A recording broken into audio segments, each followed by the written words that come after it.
আসসালামু আলাইকুম। আজকে আমরা একটা পেশেন্ট নিয়ে আলোচনা করব।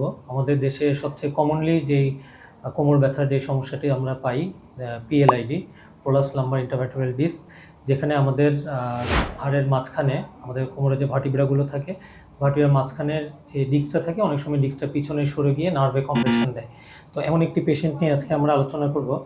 আমরা যদি এখানে এমআরআইটা দেখি, এটা আমাদের পেশেন্টের ওনার কমপ্লেন ছিল দীর্ঘদিন যাবত ওনার কোমরের ব্যথা, যে কোমরের ব্যথা পায়ের দিকে চলে আসছে ঝিনঝিন শিনশিন করে।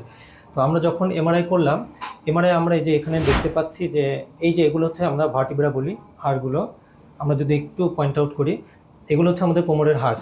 দুই হাড়ের মাঝখানে এই যে জিনিসটা দেখা যায়, এটাকে আমরা ইন্টারভার্টিব্রাল ডিস্ক বলে থাকি, এই সাদা জিনিসটা।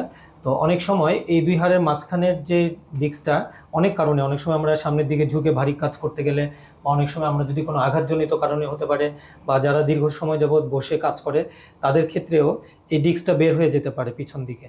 যেমন আমরা যদি দেখি এখানে ডিস্ক ভালো আছে, এই ডিস্কটা যদি আমরা একটু দেখি, যে এটার যে ভিতরে সাদা নিউক্লিয়াসটা, এই নিউক্লিয়াসটা আস্তে আস্তে ডিজেনারেশন হয়ে এটা বাইরে বের হয়ে আসছে। তাহলে এই জিনিসটাকে আমরা পিএলআইডি বলি, অর্থাৎ প্রোলাপস হয়ে যাওয়া, বের হয়ে যাওয়া। এই ডিস্কটা বের হয়ে এখানে যে ব্রেন থেকে স্পাইনাল কর্ডটা নামে, যেটা আমরা বাংলায় শাহী রোগ বলি, তো এই রগের উপরে সে চাপ দিচ্ছে। তো যখন আমার এই দিকে চাপ দিবে, তখন শুধু কিন্তু ব্যথা আর কোমরে থাকবে না, কোমর থেকে ব্যথা পায়ের দিকে চলে যাবে। পায়ে ঝিনঝিন শিনশিন লাগা, অবশ ভাব থাকা, অনেক সময় হাঁটতে গেলে দুর্বলতা ভাব করা, এই সমস্যাগুলো দেখা দিবে। তো এই রোগীদের জন্য আমরা প্রাথমিকভাবে প্রথমে কিছু ঔষধ দিয়ে আমরা দেখি যে ব্যথাটা কমে কিনা, এবং কিছু নিয়মকানুন মানা, এবং ঝুঁকে কাজ না করা, সামনের দিকে ভারী জিনিস না তোলা, এর পাশাপাশি আমরা থেরাপি দিয়ে থাকি।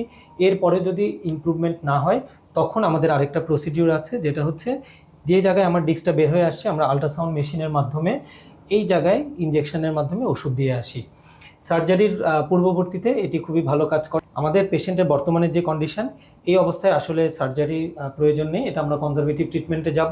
এই ট্রিটমেন্টের একটি অংশ হিসেবে এখন আমরা এই রোগীকে আল্ট্রাসাউন্ড গাইডেড এপিডুরাল ইনজেকশন দিব।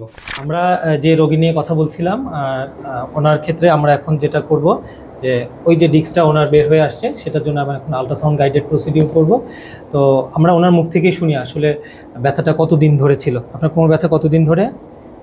আজকে প্রায় 5 থেকে 6 মাস। 5-6 মাস ধরে। ব্যথা কি এখন শুধু কোমরে আছে না পায়ের দিকেও যাচ্ছে?